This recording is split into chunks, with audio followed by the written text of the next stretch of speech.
किस देश के संविधान को शांति का संविधान कहा जाता है?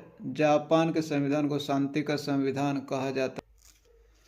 हमारे संविधान का राजनीतिक दर्शन क्या है? हमारे संविधान में स्वतंत्रता, समानता, लोकतंत्र, सामाजिक न्याय तथा राष्ट्रीय एकता इसके दर्शन का मूल आधार। भारत के लिए अनौपचारिक रूप से संविधान तैयार करने का पहला प्रयास कब हुआ था? भारत के लिए अनौपचारिक रूप से संविधान तैयार करने का पहला प्रयास कॉन्स्टिट्यूशन ऑफ इंडिया बिल के नाम से सन 1895 में हुआ था। भारतीय संविधान ने असमतोलवाद संघवाद को अपनाया, इसका क्या अर्थ है? असमतोलवाद संघवाद का तात्पर्य है कि भारतीय संविधान सभी राज्यों या प्रांतों को समान अधिकार और सुविधाएं नहीं देता है। प्रत्येक राज्य की आवश्यकता तथा परिस्थिति के अनुसार वह उसे अधिकार और सुविधाएं देता है। जिन राज्यों को विशिष्ट आवश्यकता है या जिनकी विशिष्ट सामाजिक, सांस्कृतिक, ऐतिहासिक परिस्थिति या समस्या है, उनको विशिष्ट प्रकार के अधिकार और सुविधाएं दी जाती है।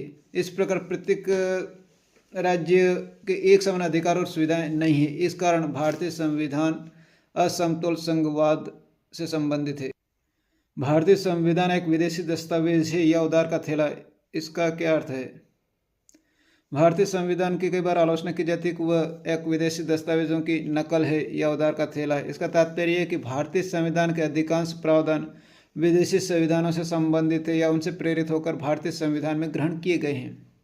यह निश्चित रूप से सही है कि काफ़ी प्रावधान विदेशी संविधानों से प्रभावित है, किंतु इसका अर्थ ये नहीं कि उनकी नकल मात्र है। उन्हें भारत के लिए उपयोगी तथा अनुकूलित करके या आवश्यक परिवर्तन करके तथा भारत के लिए उपयोगी जो प्रावधान थे उन्हें भारतीय संविधान में रखा गया है। अतः यह पूरी तरह से सही नहीं है कि भारतीय संविधान विदेशी दस्तावेजों की नकल है। क्या यह आरोप सही है कि भारतीय संविधान सबकी नुमाइंदगी या प्रतिनिधित्व नहीं करता है? टेक्निकल तकनीक दृष्टि से भले ऐसा कहा जा सकता हो, किंतु भारतीय संविधान भारत के हर क्षेत्र का, हर वर्ग का, हर समाज का, हर धर्म का प्रतिनिधित्व करता है और सभी को उसमें जगह दी गई और सभी के विचारों का सम्मान किया गया है। अतः यह कहना कि भारतीय संविधान सबकी नुमाइंदगी नहीं करता एक गलत आरोप है। धर्मनिरपेक्षता का क्या अर्थ है?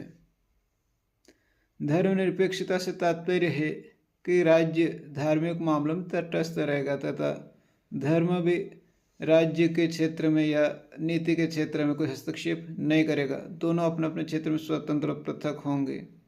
राज्य धर्म के आधार पर कोई भेदभाव नहीं करेगा। प्रत्येक व्यक्ति को अपनी इच्छा और कानून के अनुरूप धर्म पालन और उसकी उपासना का अधिकार